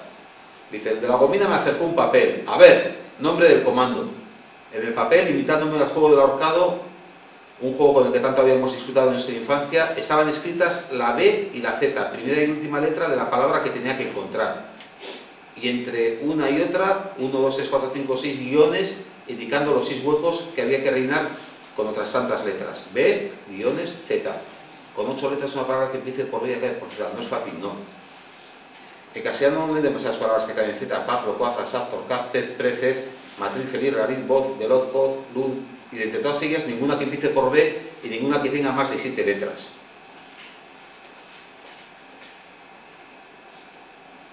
Como decía Urtain, contaba mi amigo Van antes de hacerse yonki, el secreto de los campeones se resume en las 3 Bs: velocidad, voluntad y huevos. Voluntad, empieza por B y acaba en Z y tiene 8 letras. Ahí lo tienen, aunque comando voluntad no sé yo. Les conté el chiste de Urtain y les hizo bastante gracia, pero voluntad no era la palabra que andaban buscando. También termina en Z algunos apellidos: López, Martínez, Suárez, Bermúdez, Benítez, Benítez casi. Benítez es el más acerca, aunque a decir verdad, no me imagino siendo miembro del comando de Benítez. Y algunos nombres propios, sobre todo referidos a lugares: Jerez, Cez, Alcañiz. Pienso que no es que ir más, porque están las palabras que acaban en Z, Post, Nois, Bois, Villis, y también las que acaban en TZ, Moch, Sorroch, Bels. Y entre los nombres propios, Arcais, Aris, Viandich. Seguro que es Viandich. Empieza por B, acaba por Z y tiene 1, 2, 3, 4, 5, 6, 7, 8 letras. Bien por Viandich, bien. Además, Viandich es el nombre de un monte de la zona que para un comando de ETA formado por gente rentería como yo no está nada mal. Rellené los huecos, le entregué el ejercicio con el orgullo del que sabe que le ha sacado un 10. ¿Lo ves cómo eres el comando Viandich?, me dijo Cara Caballero. Al principio siempre cuesta, pero al final todo acaba saliendo, me dijo el de la gomina. ¿Cuántos disgustos nos habríamos ahorrado si nos lo hubieras dicho desde el primer día? Y corrieron a hacer fotocopias. Y así me convertí en el miembro del comando Viandich. Pues eso era así. Bueno, se puede preguntar y se puede comentar. Nahi baduzue, orain zuek zerbait komentatu, galdetu, nik jarraitu nezake, baina nik uste liburua ikusi ez nondik nora dijon uste dut, eta ez dakit. Otra cosa que quería decir, para mí también era importante escribir este libro y contar esto, digamos, con todo detalle, en un momento de mi vida en que no soy un viejo de 80 años, con todos los respetos que me merecen, al que ya se le cae un poco la baba y nadie le escucha, que es lo que han hecho, yo creo que con la gente de la memoria histórica por toda la guerra civil. Han esperado que todos se mueran para empezar a sacar, y luego otra cosa que me da mucho miedo era que cuando sea un viejo de esos, que espero que llegue a muy mayor, me pasé con un guardia civil también viejo como yo, así de la mano, haciendo como una cosa así conciliatoria, ¿sabes?, entre los dos, y dando charlas en los sitios, ¿no? Bueno, dando charlas ellos y nosotros solo dándonos abrazos. Entonces quería contarlo en un momento de lucidez de mi vida y en un momento en el que me siento bien, para que la gente sepa que eso lo cuento con la responsabilidad que eso supone para mí y con totalmente con mis facultades del momento más. Habiendo escrito este libro, no te van a llamar a muchos actos de conciliación con la Guardia Civil. Sí, bueno, en el libro no hay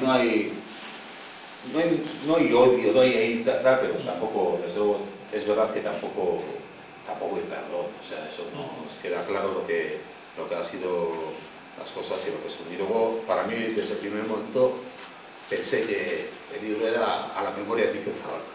Eso era lo que puse en la primera línea, ¿no? Yo creía que era realmente intentar que también con ese libro pues la gente sepa qué le pasó a Miquel Zabalza, ¿no? Y que se haga un poco de justicia y que por fin la familia puede estar tranquilos y se haya un reconocimiento de verdad, ¿no? Pues eso.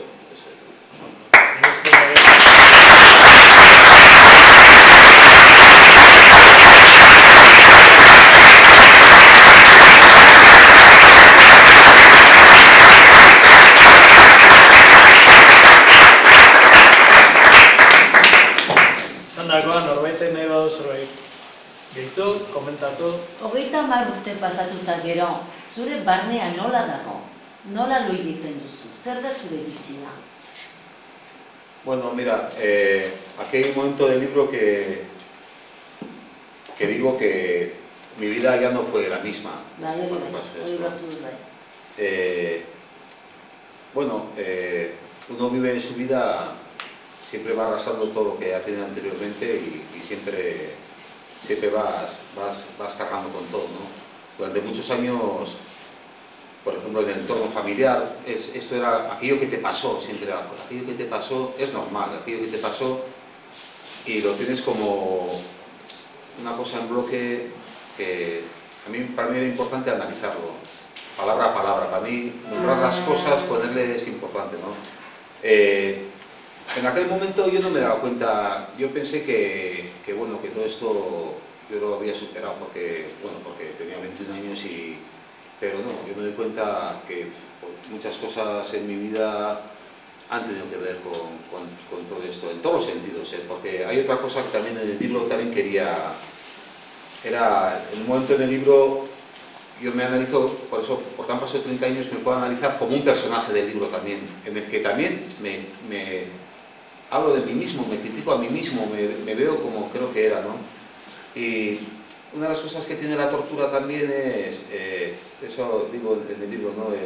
Siempre hemos vivido también con el Itziar en Semea, una canción preciosa y importante, pero siempre la idea de que el torturado no habla, el torturado es muy fuerte, el torturado, y claro, cuando sales de allá y cuentas lo que te han hecho, todo el mundo de tu alrededor sabe que has hablado, que has tenido que hablar. Y entonces esa pérdida de esa inocencia del detenido, que además de lo que le ha pasado tiene un complejo por lo que ha dicho, que se da cuenta que no es un héroe. Digo en el libro, yo no soy el hijo de Itziar, yo no soy el hijo de Itziar. Sales, todo el mundo te abraza, qué bien, pero tú te sientes sucio en todos los sentidos. Entonces, eso lo arrastras siempre, eso lo llevas siempre, eso... Hay algo en ti que se ha roto y hay algo que no... Yo, bueno, estuve en una temporada que para mí fue importante también el libro en un proceso de psicoanálisis, analizándome con una psicoanalista lacaniana, y todo eso me sirvió para ir nombrando las cosas estas y respondiendo. Yo no pienso que ahora mismo, bueno, pues todo esto es mi vida, ¿no? Es mi vida, es muy importante. De alguna manera también pienso que el libro, aunque me ha servido para soltar muchos fantasmas, de alguna manera también me ha servido para esconderme un poco. O sea, el libro en el fondo hace que te escondas también un poco y haya muchas cosas que al final no las sigues a analizar del todo, ¿no? Pero, bueno, no sé cómo hubiera sido mi vida si no me hubiera pasado esto, no lo sé. Pero siempre lo que decía en Garralda, ¿no? Al final siempre he vivido a la sombra del Nogal y del caso Zabalza, ¿no? Para mí, no te voy a decir que todos los días de mi vida, pero muchísimos, siempre me he sentido el que salió vivo de lo de Miquel Zabalza, porque yo estoy convencido, y eso, que a Miquel Zabalza lo mataron en el mismo sitio que a mí me interrogaron, en ese río, que puede ser en Articucha, puede ser en Minas de Argenturri, puede ser en ese río. Le interrogaron o un poquito antes que yo o un poquito después, o incluso a veces pienso que incluso a la vez que a mí, que nos interrogasen en ese sitio, porque claro, eso era una aquelarre de gritos de infierno, de llorar, de gritar, de pedir clemencia, de tal, y ellos de gritar, ellos me decían, yo les decía, matadme, matadme, matadme, porque, y decían, tranquilo, primero vamos a hablar y luego te mataremos, aquí no se oyen ni los gritos ni los tiros. Me decían eso, aquí no se oyen ni los gritos ni los tiros. En ese infierno de voces, que yo estaba encapuchado y no veía nada, con el terror, ¿no? Igual estaba Miquel Zabalza ahí mismo.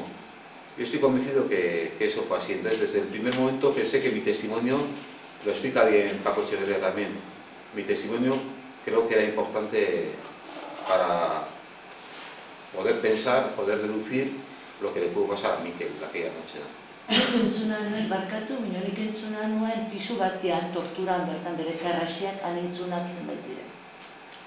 Hori entzuna dut ere, Pero yo eso creo que no sé no soy Paco Echeverría ni soy nada científico en eso, pero ahí pienso que tanto Idoia, que dice que cree que ha visto a Miquel, como Manuel Vizcay, que también cree que le ha oído gritar, ellos tampoco saben que hay otro detenido.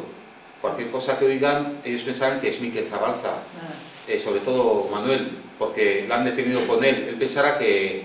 y entonces oye gritar, porque yo le decía, y si era yo el que gritaba, porque yo cuando me llevaron a Inchaurrondo, también al principio también hubo mucha presión, y yo todo el rato gritaba, yo gritaba todo lo que podía.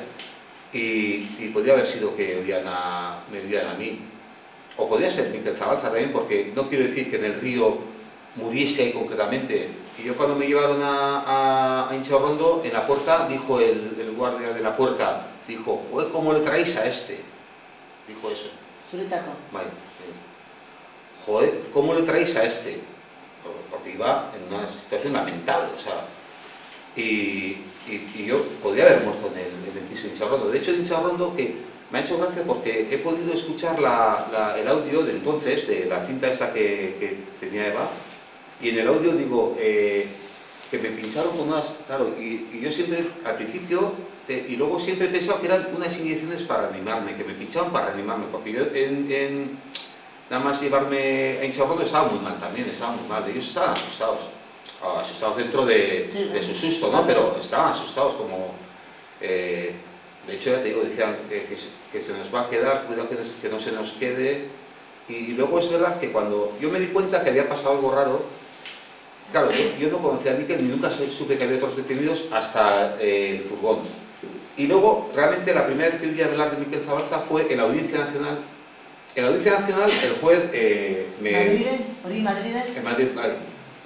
la Audiencia Nacional de Madrid, el juez me puso libertad sin cargos, ahí, puso libertad sin cargos, ¿no? Con la máquina de escribir, o sea, libertad sin cargos, y libertad sin cargos. Y cuando iba a firmar lo de libertad sin cargos, el abogado y la fiscal dijo, es una vergüenza que ahora todos los etarras salen a la calle, porque yo estoy convencida que este chaval es de ETA, y entonces voy a recurrir. Y entonces dijo, ¿va a recurrir? Y sí, entonces bueno, cogió él mismo con el tipes, y tachó libertad sin cargos. Entonces dijo, bueno, pues entonces pues ahí tendrá que ir a... yo le dije, ¿tengo que volver otra vez al cuartel? Me dice, no, vas a ir a Carabanchel. Entonces, en el momento, él mismo se dio cuenta que aquello era una tropelía, y dijo, mira, hay unos familiares, puedes hablar con ellos. Entonces, al salir de la sala de la audiencia donde estaba, justo en un hall que había, ahí estaba mi hermana y Mariano, el cuñado de Idoia.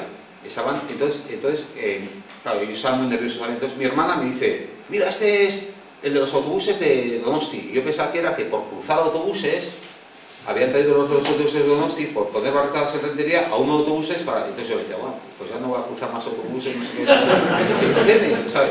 Y me dice, no, que es... y entonces, es que es cuñado de Miquel. ¿Pero qué Miquel? Miquel Zabalza. Bueno, no entendía nada. Ya fui a Carabanchel, y en Carabanchel los presos comunes, porque me pusieron primero, ¿sabes?, como en aislamiento, los presos comunes abrieron la celda donde estaba, una celda así muy grande para para tenerme ahí en la enfermería me abrieron para decir, ¿tú eres el que ha venido de Chorrón y tal? Cuéntanos qué ha pasado con Miquel Zabalza. Y yo, es que no sé quién es Miquel Zabalza. Entonces me contaron, pues dicen que se ha escapado por el río. Entonces ya me di cuenta de todo. Fue la primera vez que escuché. Sí.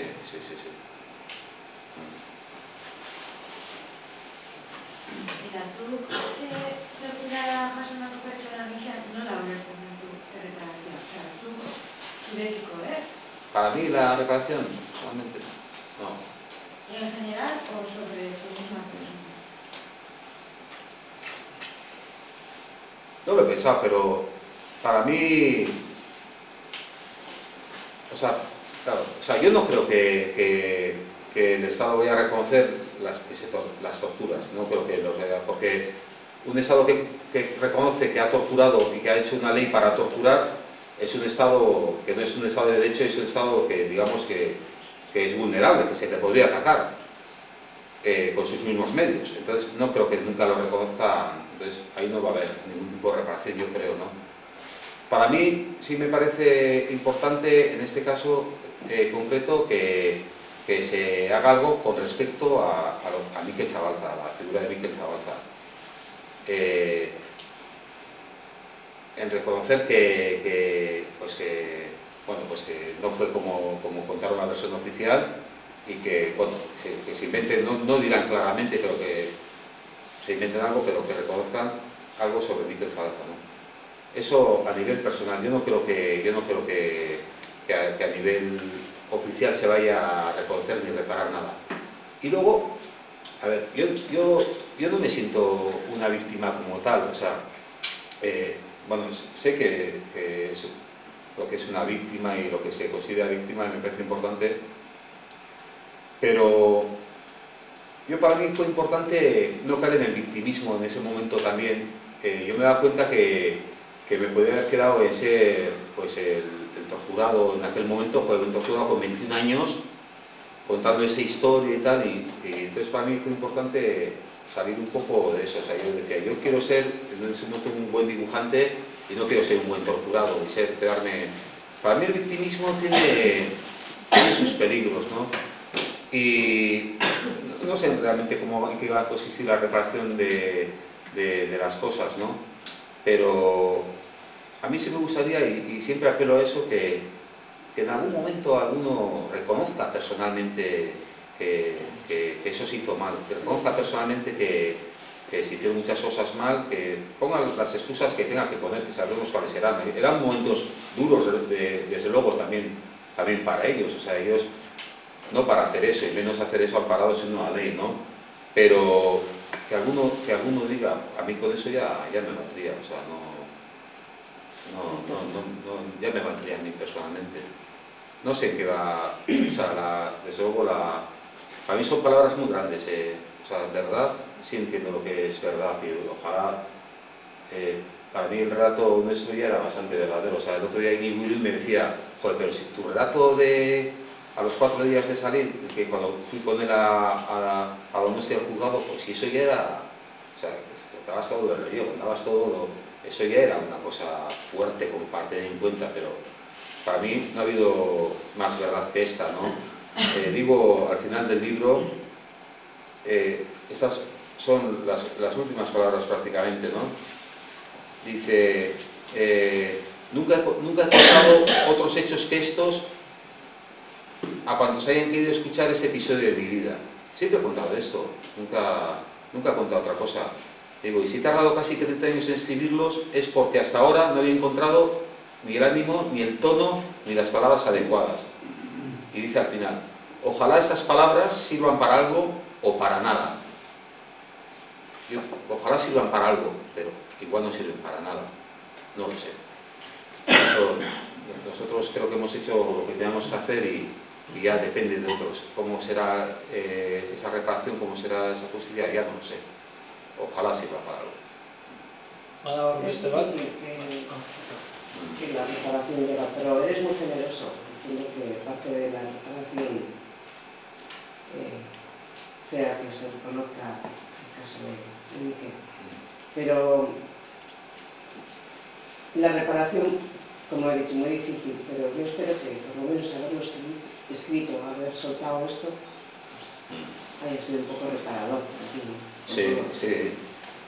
Sí, luego, luego también, pues vemos también Idoia, ¿no? Idoia Hierve, al final, yo me acuerdo, siempre lo he pensado, igual nunca lo había dicho, pero desde el primer momento que yo fui con Idoia Hierve, porque con Idoia fuimos a muchos sitios a denunciar, estuvimos en Barcelona, en unas jornadas que se hicieron denunciando todo, fuimos a París, con Josu Muguruza en aquel momento a seguir denunciando, y contamos este relato en todos los sitios, ¿no?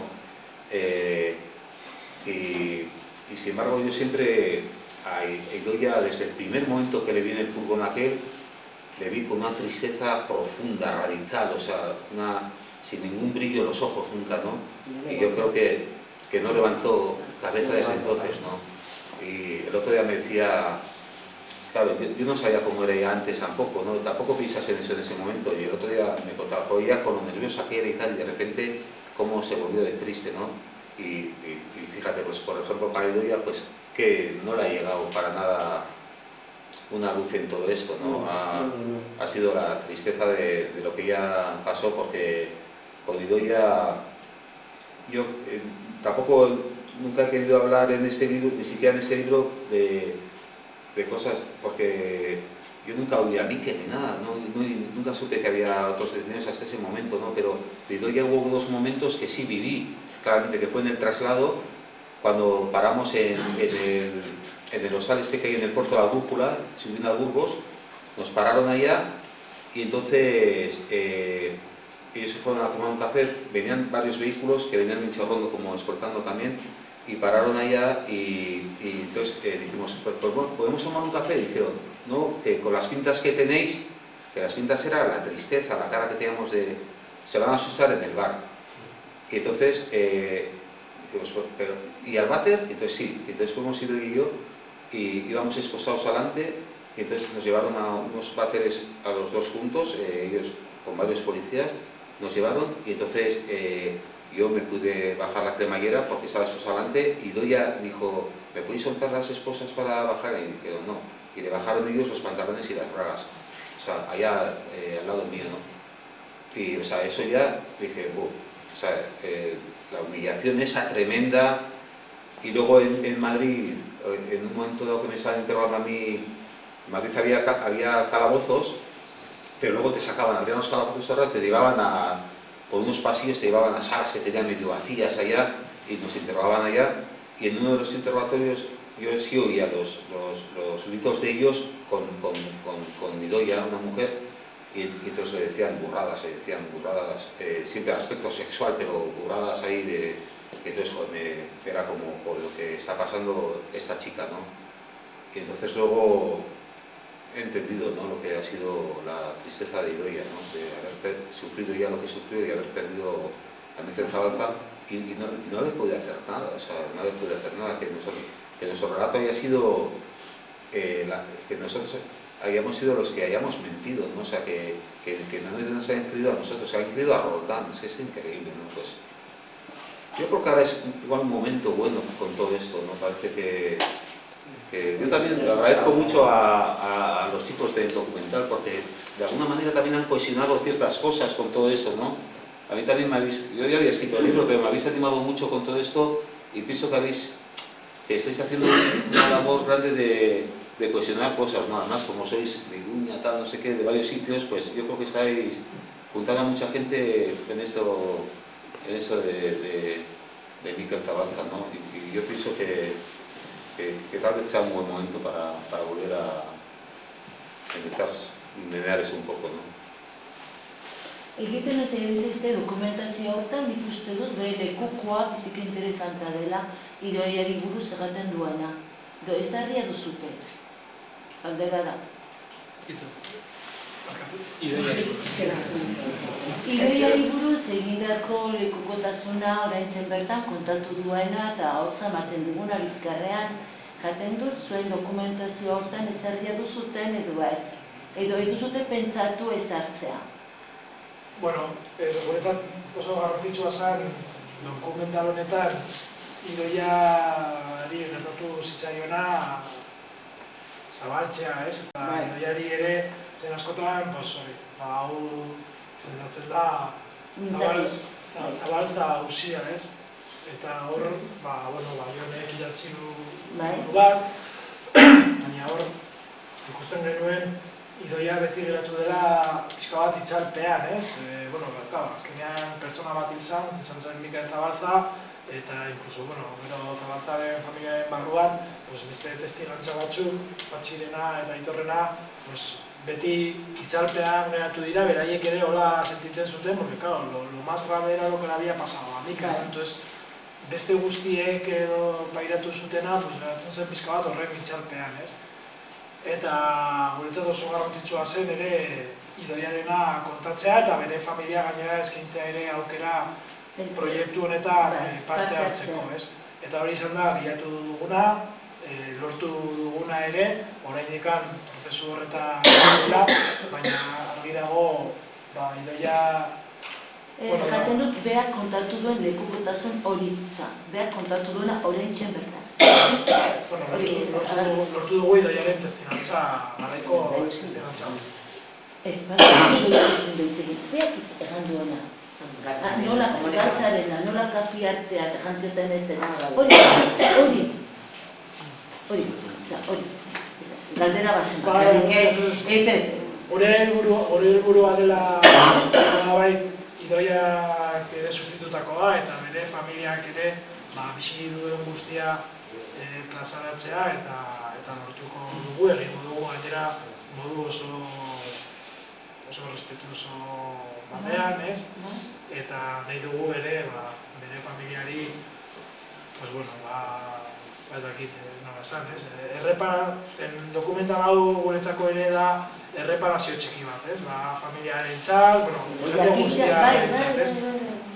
Hori da saiatu nahi duguna ere, ez? Porque gertutik pizkanaka joaten gara ezagutzen, eta azkenean hurbiltasun hori baduzu, ez? Eta saiatuko gara erreparazio txiki hori ere hierbe familiari eskintzea, ondo ateratzen zaigu. Azken galdera bat, hor bat norbait leheno... Baina, kasualidadez, azken momentuetan komentatu nahi guztia, nire ere bai, pizkat plantatu nahi nuen Idoia, eta Mikel Zabalzaren akatzearekin horre nagusitasuna horre hartu izan dugu kontu guztiarekin, baina Idoiarekin gertatutakoa nik uste dut papel espezifiko bat edo hartu barri zuela, ez dakit dokumentalean edo eta jasotzea pixka bat bera ze ondoriak izan duen persona horrentzat egun nahietako guztiaz, bere bizitza osoan eta gaur egun artez. Nik ikusten dut garrantzia ere eman barko zitzaioakela, nik berandu zorrenez, ez egit lehen horri buruz egin dezuten ez, baina guain bukaeran pasten naiz, tratatu ezuterako eta jasua da dokumentalean ez, posten naiz. Gaur ere, mahai inguru hau bidebietan egitea ere bazun horrekin lotura ere. Nahi genuen Idoia bertakoa izanik, bertara inguratuz familia oraindikan ere badago, bertan bizi dana, eta intentzio horrekin ere bere xumean egin nahi genuen hemen aurkeztetan.